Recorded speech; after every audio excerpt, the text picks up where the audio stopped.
नमस्कार। कल हमने बात की थी साइस्मिक वेव्स की और उसकी फ्रीक्वेंसी, किस तरह की फ्रीक्वेंसी जनरेट होती है। तो आज हम आगे बात करते हैं कि ये कैसे बिल्डिंग्स को अफेक्ट करेगी। तो आगे देखते हैं फिर क्या है। So let us move to the next slide.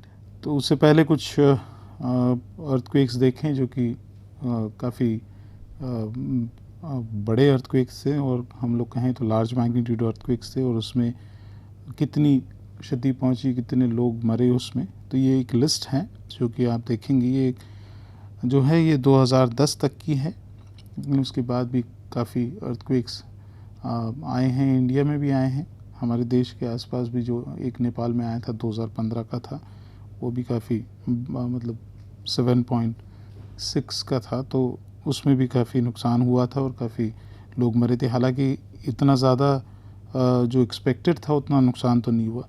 लेकिन अगर हम लोग जो फ्रीक्वेंसी के बारे में हमने बात की और उसके बारे में देखते हैं, तो कैसे जो बिल्डिंग्स वाइब्रेट करेंगी, जैसे हमने बताया कि लो फ्रीक्वेंसी वेव्स और हाई फ्रीक्वेंसी वेव्स जो होती हैं, तो उसकी वजह से किस जगह पे शॉर्टर बिल्डिंग्स और टॉलर बिल्डिंग्स जो होती हैं वो आपकी वाइब्रेट करती हैं। तो ये कुछ एग्जांपल्स हैं इसके।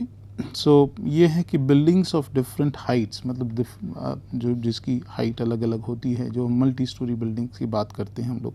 शॉर्टर बिल्डिंग्स जो हम लोग कहें तो सिर्फ एक ही फ्लोर बना है या 2 फ्लोर बने हैं, लेकिन अगर मल्टी स्टोरी बिल्डिंग है तो उसको हम लोग हाई राइज बिल्डिंग्स के कैटेगरी में डालते हैं।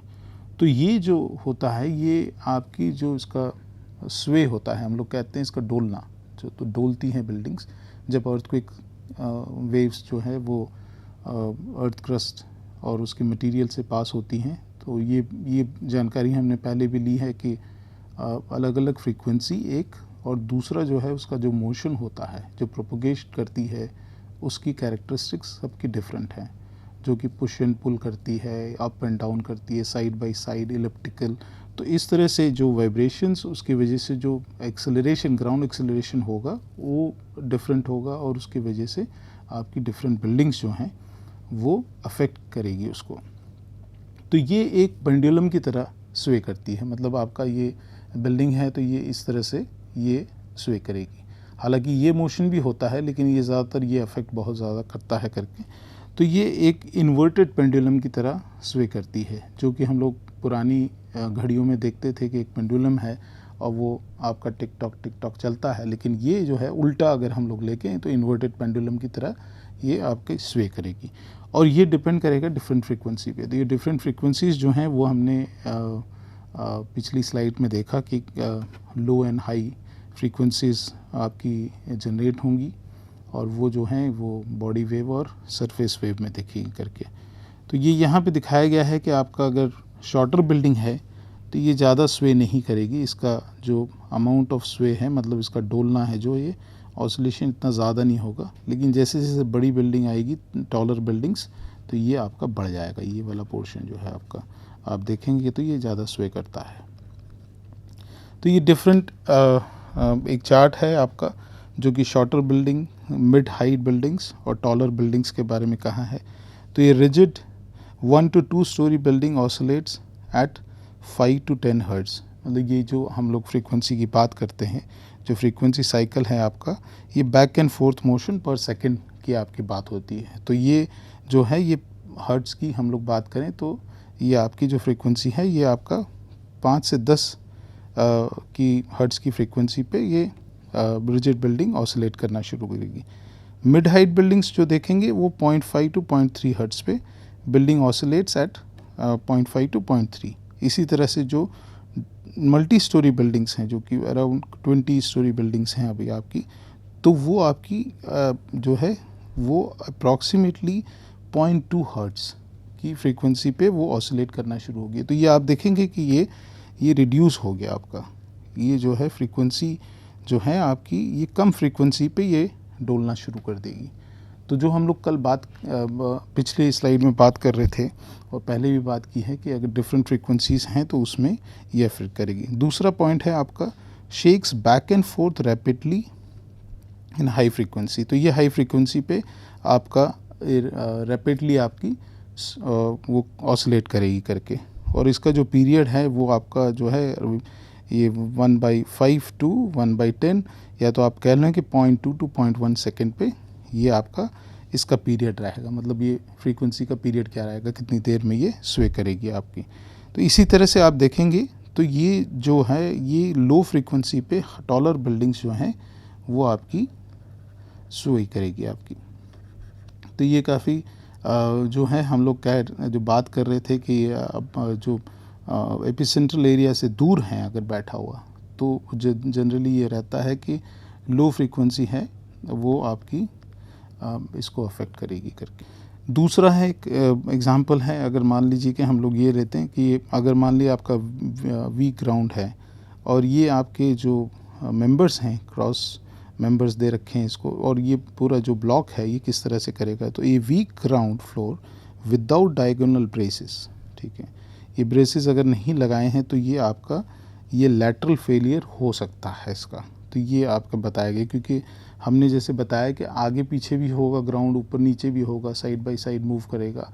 तो ये उस वजह से जो ग्राउंड का मोशन होगा वो आपके ये अगर ब्रेसेस डायगोनल ब्रेसेस नहीं है तो ये फेलियर हो सकता है आपका इसका। तो ये एक एग्ज़ाम्पल था। और दूसरा मतलब इसमें अगर हम लोग ये देखते हैं कि अगर आपके पास जो भी मल्टी स्टोरी बिल्डिंग है, मान लीजिए कि ये आपकी ये फर्स्ट फ्लोर, ये टॉप फ्लोर है आपका कहते हैं थर्ड फ्लोर है, ये फर्स्ट फ्लोर है, ये ग्राउंड फ्लोर आपका कह लेते हैं इसको। तो अगर इसको हम लोग कहते हैं कि ये 3 स्टोरी बिल्डिंग है जो कि ग्राउंड फ्लोर और फर्स्ट फ्लोर सेकेंड फ्लोर है, ये पूरा आपकी ब्रेस लगे हुए हैं, ये अच्छे से हैं, तो ये इंटैक्ट रहेगी। लेकिन यूजुअली जो देखा गया है हमने जो हमारे देश में हम लोग देखते हैं कि जो ग्राउंड फ्लोर ही होती है उसको हम लोग रिजिड नहीं करते हैं। रिजिड इन द सेंस कि इसमें कोई कंस्ट्रक्शन नहीं होता है, और ये ज़्यादातर जो है ये पियर्स के ऊपर खड़ी कर देते हैं। फॉर एग्ज़ाम्पल अगर हम लोग ये इस तरह का देखें तो ये हमारा जो बिल्डिंग है, तो ग्राउंड फ्लोर ही जो है आपका, ग्राउंड फ्लोर में हम लोग अक्सर देखा गया है कि हम लोग अपना एक कॉलम्स लगा दिए, और ये जो स्पेस है आपका जो ग्राउंड फ्लोर का है इसको जो है हम लोग यूजुअली यूज़ करते हैं पार्किंग वगैरह के लिए यूज़ कर लिया करके। तो ये बहुत कॉमन है, और लेकिन ये डेंजरस है करके, क्योंकि ये जो ग्राउंड फ्लोर के मेंबर्स हैं इनमें कोई भी मजबूती नहीं है। तो जब भी आपका ग्राउंड जो मूव करेगा, जो ऑसिलेट करेगा जो ग्राउंड आपका, तो जब एक्सेलरेशन की वजह से ये ग्राउंड मूव करेगा तो ये वाले मेंबर्स जो हैं ये गिर सकते हैं। दूसरा एक एग्जांपल यहाँ पे दिया है कि हम लोग काफ़ी बिल्डिंग्स में देखते हैं कि जो कि एक भाषा कहें कि शोबाजी जो हम लोग करते हैं, क्योंकि भाई हमको जो अच्छा लगे, ओके, ब्यूटिफिकेशन की बात हम लोग करें कि भाई बीच में कोई फ्लोर है वो पूरा ग्लास का है, मान लीजिए कि इसको विंडो कर दिया, ये ग्लास इसमें लगे हुए हैं करके, तो ये दिखने में तो बड़ा अच्छा लगता है करके। तो अगर मान लें कि हमारे पास एक बिल्डिंग है और ये हालांकि ग्राउंड फ्लोर जो है वो हमने इंटैक्ट कर दिया, यहाँ पे कोई इश्यू नहीं है, लेकिन जो ये वाला फ्लोर था बीच वाला, ये वाले फ्लोर में, तो ये वाला जो है हमारा फ्लोर इंटैक्ट है। मान लीजिए हम लोग ये कह लें कि ये इंटैक्ट फ्लोर है हमारा, जहाँ पे कंस्ट्रक्शन है, वॉल्स हैं और वो सब हैं, लेकिन हमने ये वाला जो फ्लोर था इसमें हमने विंडोज़ कर दिए करके,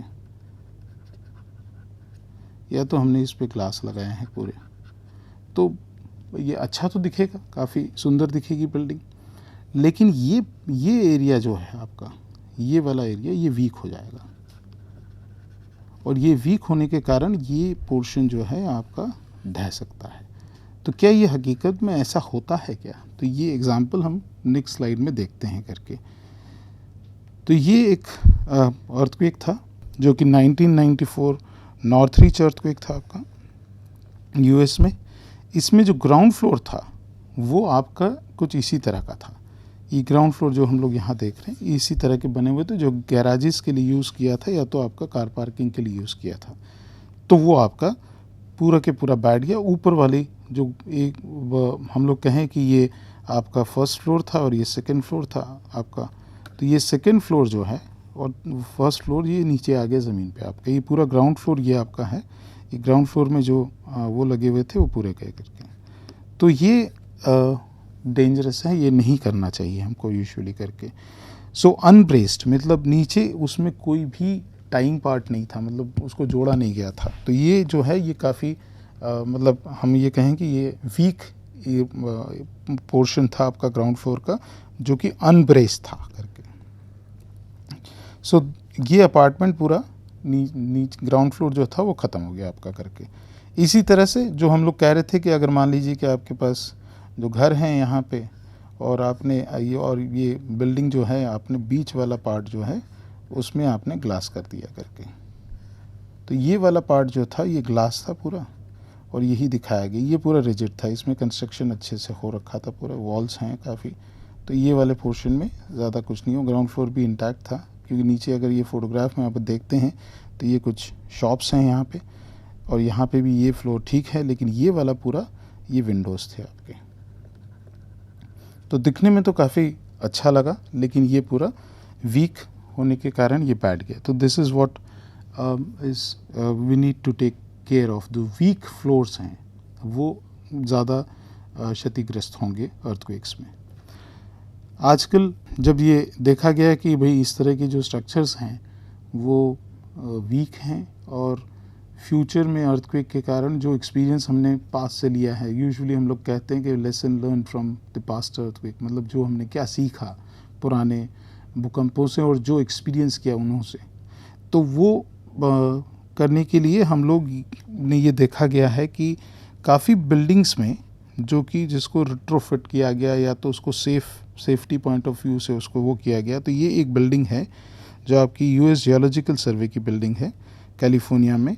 तो ये सैन एंड्रियास फॉल्ट के पास ही है। तो यहाँ पे इन्होंने क्या किया है टू सेव दिस, बिकॉज जो हम लोग देख रहे थे कि अगर मान लो कि कोई भी आपका फ्लोर है या तो एरिया है जिसको आपने डायगोनली ब्रेस कर दिया है, तो ये जब आपका मूवमेंट होगा तो इसमें इसको ज़्यादा प्रॉब्लम्स नहीं आएगा। ये मेंबर्स जो हैं आपके, ये डायगोनल मेंबर्स हैं, वो आपको स्ट्रेंथ प्रोवाइड करेंगे करके। अगर ये नहीं होंगे तो ये सिंपल से जो है आपका ये कुछ इस तरह से इसका डिफॉर्मेशन होगा करके। ये आपका ये हम लोग कह सकते हैं कि शेयरिंग होगा इसमें।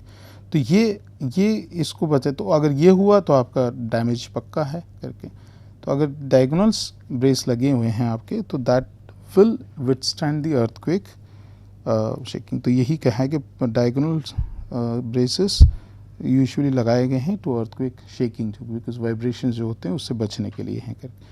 तो ये आपके डायगोनल स्ट्रेस ब्रेसेस लगे हैं यहाँ पे।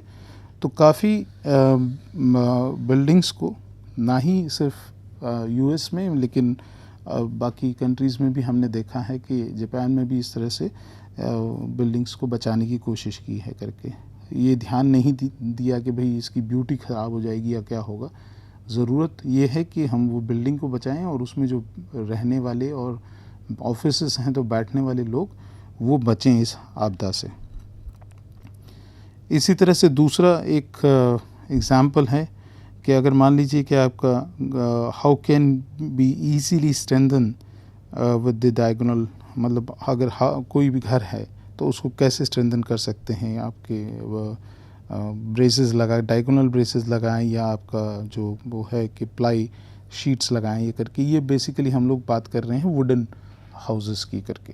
तो कुछ जगह ये भी देखा गया है कि आपके जो घर हैं, जो वुडन हाउसेस हैं, उसको जो है आपका मतलब ग्राउंड से ऊपर बनाया जाता है। मतलब ग्राउंड में मान लीजिए कि आपका एक आप ये घर बना रहे हैं यहाँ पे, तो ये जो आपका स्ट्रक्चर है उसको जो है आपने ग्राउंड से ऊपर रखा हुआ है। तो आप ये कुछ वुडन कॉलम्स आप दे दें, ये काफ़ी दूसरी चीज़ उसके से भी बचाता है करके यूजुअली देखा गया है करके।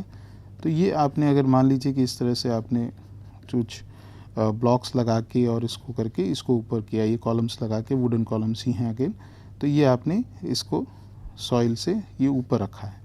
लेकिन ये भी डेंजरस है बिकॉज ये अगेन कोई इसमें स्ट्रेंथ नहीं दी गई है। तो ये 4 कॉलम्स आपने लगाए हैं, उसके ऊपर आपने लकड़ी का घर बना लिया, लेकिन ये स्ट्रेंथ नहीं देंगे। तो ये कंडीशन में ये डैमेज होगा यहाँ पे जब ये मूव करेगा, तो इस पोर्शन से ये डैमेज कर देगा आपको करके, तो मूवमेंट में। दूसरा एक दिखाया है कि अगर मान लीजिए कि आपने नीचे पूरा रिजिड रखा हुआ है तो ये पोर्शन मान लीजिए कि आपका है ही नहीं, और ये पूरा के पूरा आपने जो सॉइल पे लगा दिया इसको करके, ये फ्लोर को। तो मान लीजिए कि आपने इसको जो है ये फाउंडेशन स्ट्रॉन्ग लगा के आपने इसको सॉइल पे दे दिया। लेकिन अगर तो ये आपका सेकंड वाला एग्जांपल है, ये वाला है करके।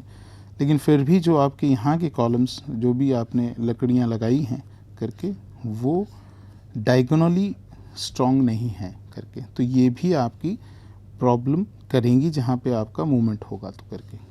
तो ये भी ठीक नहीं है करके।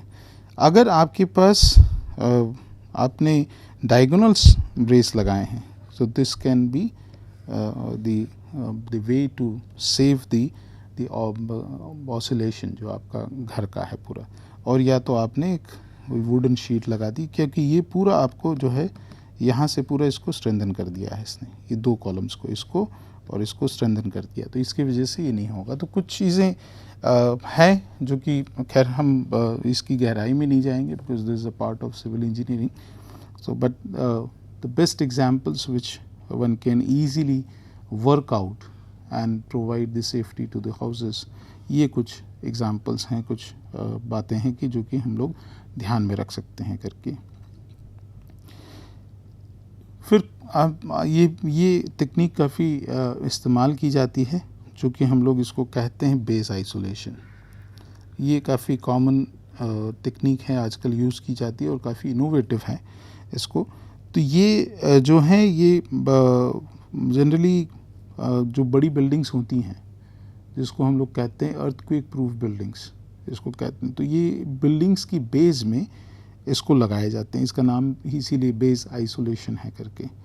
तो ये जो है ये आपकी मेन बिल्डिंग और ग्राउंड को ये आइसोलेट करता है, और सारा की सारा जो भी कंपन होगा, इसका वाइब्रेशंस होंगे ग्राउंड के, इसको ये ऑब्जॉर्ब करता है। ऑब्जॉर्ब करने का रीज़न क्या है इसका, कि जब आपके पास मान लीजिए बिल्डिंग विदाउट बेस आइसोलेशन है और स्ट्रॉन्ग शेकिंग होगा, तो ये स्वे होगा आपका, यानी ये आपका डोलेगा बिल्डिंग।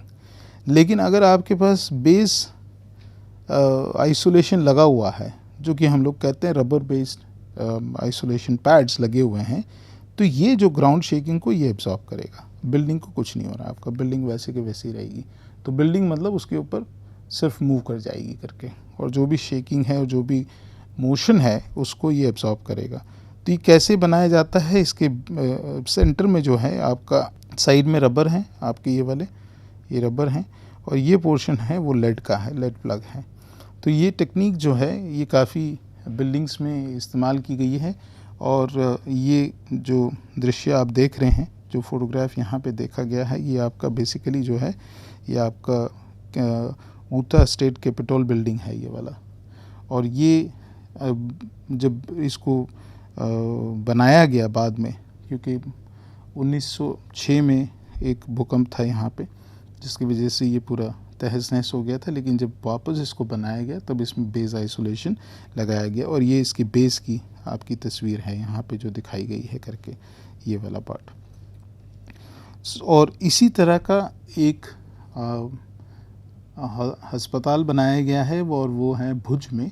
ये 2001 के भूकंप के बाद भुज में बनाया गया है, जिसमें बेस आइसोलेशन का इस्तेमाल किया है। हालांकि ये तकनीक काफ़ी एक्सपेंसिव है, तो कोशिश ये भी है स्ट्रक्चरल इंजीनियर्स या जो साइस्मिक डिज़ाइन करते हैं उनकी, कि कम से कम पैसों में हम लोग सेफ्टी कैसे प्रोवाइड किए, मतलब कम से कम खर्च में, मतलब हमारी बात अगर कहें तो ये भी एक कोशिश जारी है अभी हमारे देश में, कि इस तरह से क्योंकि हम इतना पैसा नहीं लगा सकते हैं इस तरह की बिल्डिंग्स को खड़ा करने में। हालांकि हमेशा हम ये देखते हैं कि हम अपनी सारी कमाई हुई पूंजी जो है एक घर बनाने में लगा देते हैं या घर खरीदने में लगा देते हैं अपार्टमेंट में। तो ये टेक्निक काफ़ी एक्सपेंसिव है। तो बेस्ट क्या है कि आप जो हम लोग बात कर रहे थे कि जो बेस आपका जो है, आपके जो घरों के नीचे जो आपके लगाए हैं करके, मान लीजिए हम लोग जो ओपन स्टोरी की बात करते हैं, उस चीज़ को हम लोग जितना हो सके उतना अवॉइड किया जाए।